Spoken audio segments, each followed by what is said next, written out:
처음에 신규 발령을 받으면 이 업무에 대해서 특별한 교육을 받나요? No.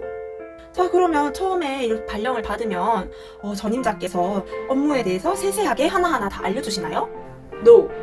처음 발령을 받아서 업무를 받으면 주변에 있는 분들이 자발적으로 다 내가 모르는 걸 도와주나요? No, no, no, no, no.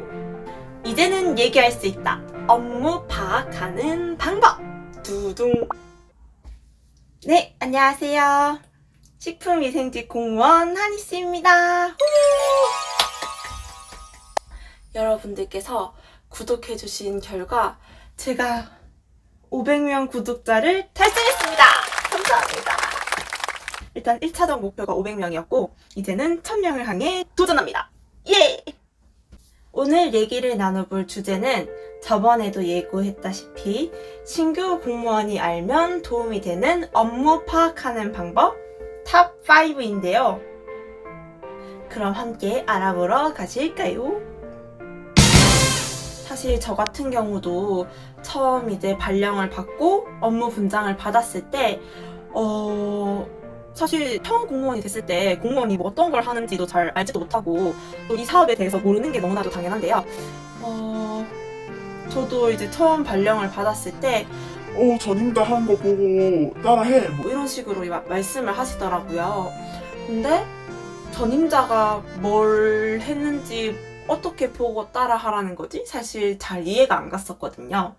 근데 이제는 알지요. 이제는 말할 수 있습니다. 자, 이제 발령 받으신 분들, 전임자가 친절하게 모든 걸 다 알려줄 거라는 생각은 노노노노.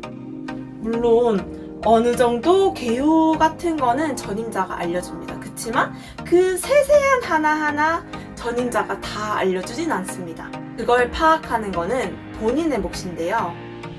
업무를 파악하는 데 도움이 되는 업무를 파악하는 방법 같이 한번 얘기해 봅시다. 업무 파악하는 방법 첫 번째, 온나라 문서 등록대장 활용하기입니다.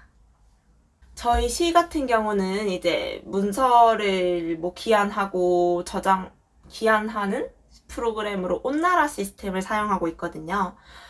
보통 다른 시군에서도 아마 온나라를 사용하고 있을 겁니다. 온나라를 어떻게 생각하면 되냐면 문서의 저장 창고이자 내가 문서를 만들 수 있는 시스템이라고 생각을 하시면 되는데요. 온나라 문서 등록 대장으로 할 수 있는 건 전반적인 업무의 파악입니다. 온나라 시스템에 들어가 보면 전자결제 문서 등록 대장이 있습니다. 문서 등록 대장에서 그 특별한 업무의 명칭을 검색을 하셔도 되고요.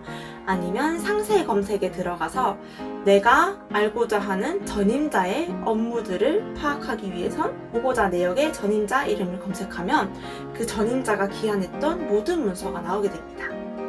특정 업무를 파악하기에는 이제 온나라에서 바로 그 업무를 검색해서 나오는 공문을 참고하면 좋고, 전임자가 했던 업무들을 파악하기 위해서는 온나라에서 상세 검색에 들어가서 보고자 내역의 전임자를 검색해서 나오는 공문들을 참고하면 좋습니다.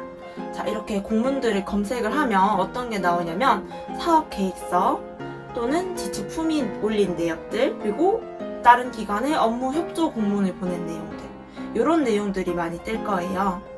그러면 대충 사업이 흘러가는 흐름과 또 사업 계획서를 어떤 식으로 작성했는지 엿볼 수가 있습니다. 그걸 보면서 이제 대략적인 업무 파악을 하는 거죠. 자, 업무 파악하는 방법 두 번째, 이호조 시스템에 들어가서 어떤 식으로 어떤 곳에 지출했는지 지출 내역을 살펴보는 방법입니다. 사업과 지출은 뗄래야 뗄 수 없는 관계인데요. 어떤 내용으로 돈을 얼마나 어느 업체에 지출을 했는지 이런 걸 살펴보기 위해서는 이호조 시스템이 아주 적격입니다. 보통 일반적인 사업이 아니고 그 담당자가 기획을 해서 진행한 사업 같은 경우는 다른 업체들은 잘 모르는 경우가 많아요. 그래서 한 번 이상 그 일을 진행해 본 업체가 그 일에 대해서 시행착오도 겪었고 일의 흐름이라든지 방향성이라든지 이런 부분을 알고 있으니 신규분들 같은 경우는 그 전에 했던 업체에 컨택을 해서 일을 진행하는 게 훨씬 수월하실 겁니다. 업무 파악하는 방법 세 번째. 문서철을 참고하는 방법. 문서철 같은 경우는 아까 얘기했던 그 업무 전임자의 그 공문들을 한 문서로 다 프린트해서 묶어놓은 문서 책이라고 생각하면 됩니다. 그러면 사업 계획부터 업무 협조 받은 내역, 결과 보고 등등등등등 이 사업에 대한 전반적인 부분을 다 하나하나 살펴볼 수 있는 장점이 있는데요. 모든 내역들이 일괄적으로 묶여있는 총괄본이라고 생각하시면 되는데요. 문서철의 또 다른 장점은 진행 순서대로 업무 파악하기가 좋다는 겁니다.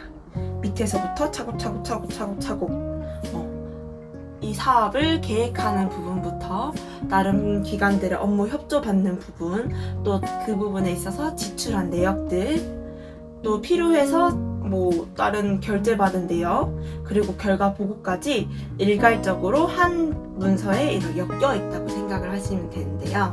온나라 시스템 문서 등록대장 같은 경우는 내가 원하는 문서를 바로 찾아서 검색해서 볼 수 있다는 장점이 있지만 하나하나 다 찾아봐야 된다는 단점이 있죠.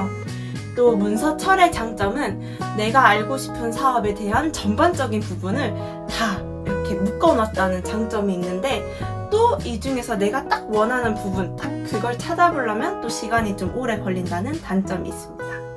온나라 시스템의 문서 등록대장과 기록물 편철으로 묶여있는 그 기록물 책을 참고하시는 게 굉장히 업무 파악하는 데는 도움이 됩니다. 업무 파악하는 방법 네 번째.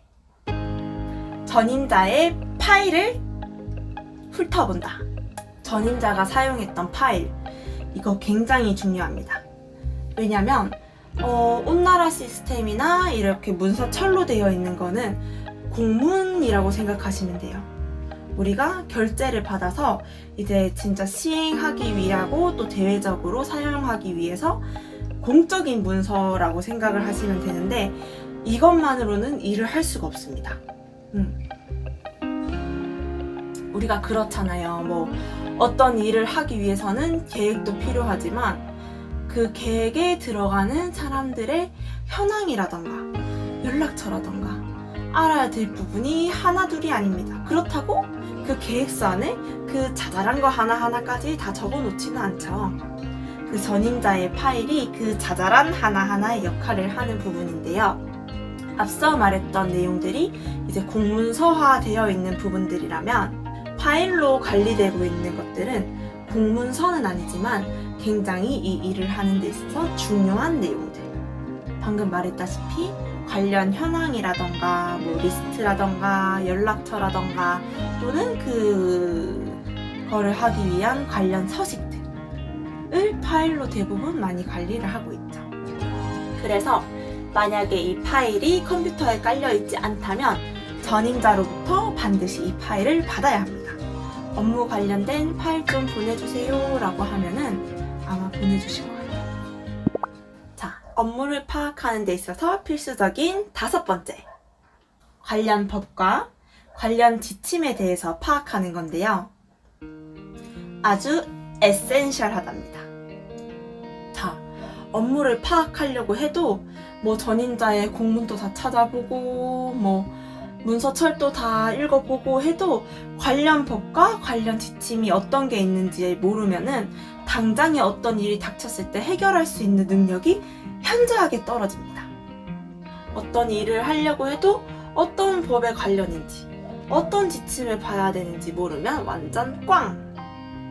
업무와 관련된 법, 그리고 업무와 관련된 지침이 어떤 게 있는지 전임자분께 반드시 물어보고 저번에 찍었던 게 녹음이 안 됐어가지고요. 이렇게 다시 찍게 되었습니다.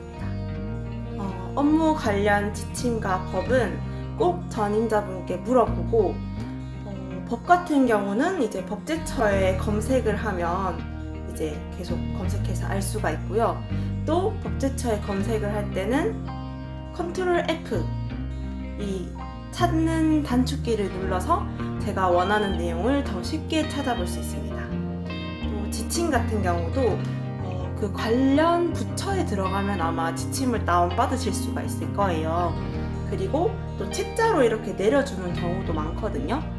그 관련 법과 관련 지침을 반드시 참고해서 업무에 반영을 하신다면 더 수월하게 업무 파악도 할 수 있고 업무도 쳐나갈 수 있습니다. 그래서 업무를 빨리 파악할 수 있는 방법 5가지에 대해서 한번 얘기를 해봤는데요.